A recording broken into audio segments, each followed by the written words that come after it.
ಮೂಡಾ ಕೇಸ್ನಲ್ಲಿ ಸಿಎಂ ಸಿದ್ದರಾಮಯ್ಯ ಹಾಗೂ ಅವರ ಪತ್ನಿ ಪಾರ್ವತಿ ಅವರಿಗೆ ಬಿಗ್ ರಿಲೀಫ್ ಸಿಕ್ಕಿದೆ.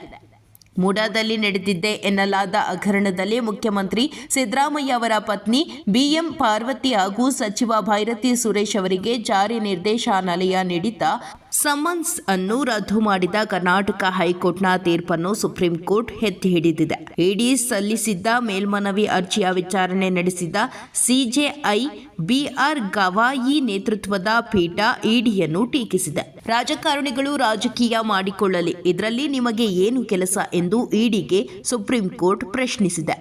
ಬಾಯಿ ತೆರೆಯಲು ನಮಗೆ ಬಲವಂತ ಮಾಡಬೇಡಿ, ಇಲ್ಲದಿದ್ದರೆ ಇಡಿಗೆ ತೀಕ್ಷ್ಣ ಟಿಪ್ಪಣಿ ಮಾಡಬೇಕಾದೀತು. ನನಗೆ ಇದರ ಬಗ್ಗೆ ಮಹಾರಾಷ್ಟ್ರದಲ್ಲಿ ಕೆಲವು ಅನುಭವಗಳಾಗಿವೆ. ದೇಶಾದ್ಯಂತ ನೀವು ಇದನ್ನು ಮುಂದುವರಿಸಕೂಡದು ಎಂದು ಇಡಿ ಪರವಾಗಿ ಹಾಜರಿದ್ದ ಹೆಚ್ಚುವರಿ ಸಾಲಿಸಿಟರ್ ಜನರಲ್ ರಾಜು ಅವರೊಂದಿಗೆ ಸಿಜೆಐ ಕಠಿಣವಾಗಿ ಮಾತನಾಡಿದ್ದಾರೆ. ಮುಂದುವರೆದು ಏಕಸದಸ್ಯ ಪೀಠದ ತೀರ್ಪಿನಲ್ಲಿ ನಮಗೆ ಲೋಪ ಕಂಡುಬಂದಿಲ್ಲ, ಹೀಗಾಗಿ ಇಡಿ ಅರ್ಜಿಯನ್ನು ವಜಾಗೊಳಿಸುತ್ತಿದ್ದೇವೆ ಎಂದರು. ಇದರೊಂದಿಗೆ ಇದೀಗ ಮೂಡಾ ಹಗರಣದಲ್ಲಿ ಸಿಎಂ ಪತ್ನಿ ಪಾರ್ವತಿ ಹಾಗೂ ಸಚಿವ ಭೈರತಿ ಸುರೇಶ್ ನಿರಾಳರಾದಂತಾಗಿದೆ.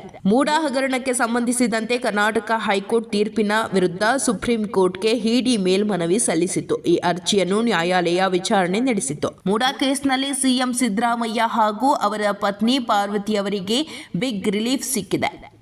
ಮೂಡಾದಲ್ಲಿ ನಡೆದಿದ್ದೆ ಎನ್ನಲಾದ ಹಗರಣದಲ್ಲಿ ಮುಖ್ಯಮಂತ್ರಿ ಸಿದ್ದರಾಮಯ್ಯ ಅವರ ಪತ್ನಿ ಬಿಎಂ ಪಾರ್ವತಿ ಹಾಗೂ ಸಚಿವ ಭೈರತಿ ಸುರೇಶ್ ಅವರಿಗೆ ಜಾರಿ ನಿರ್ದೇಶನಾಲಯ ನೀಡಿದ್ದ ಸಮನ್ಸ್ ಅನ್ನು ರದ್ದು ಮಾಡಿದ ಕರ್ನಾಟಕ ಹೈಕೋರ್ಟ್ನ ತೀರ್ಪನ್ನು ಸುಪ್ರೀಂ ಕೋರ್ಟ್ ಎತ್ತಿ ಹಿಡಿದಿದೆ. ಇಡಿ ಸಲ್ಲಿಸಿದ್ದ ಮೇಲ್ಮನವಿ ಅರ್ಜಿಯ ವಿಚಾರಣೆ ನಡೆಸಿದ ಸಿಜೆಐ ಬಿಆರ್ ಗವಾಯಿ ನೇತೃತ್ವದ ಪೀಠ ಇಡಿಯನ್ನು ಟೀಕಿಸಿದೆ. ರಾಜಕಾರಣಿಗಳು ರಾಜಕೀಯ ಮಾಡಿಕೊಳ್ಳಲಿ, ಇದರಲ್ಲಿ ನಿಮಗೆ ಏನು ಕೆಲಸ ಎಂದು ಇಡಿಗೆ ಸುಪ್ರೀಂ ಕೋರ್ಟ್ ಪ್ರಶ್ನಿಸಿದೆ.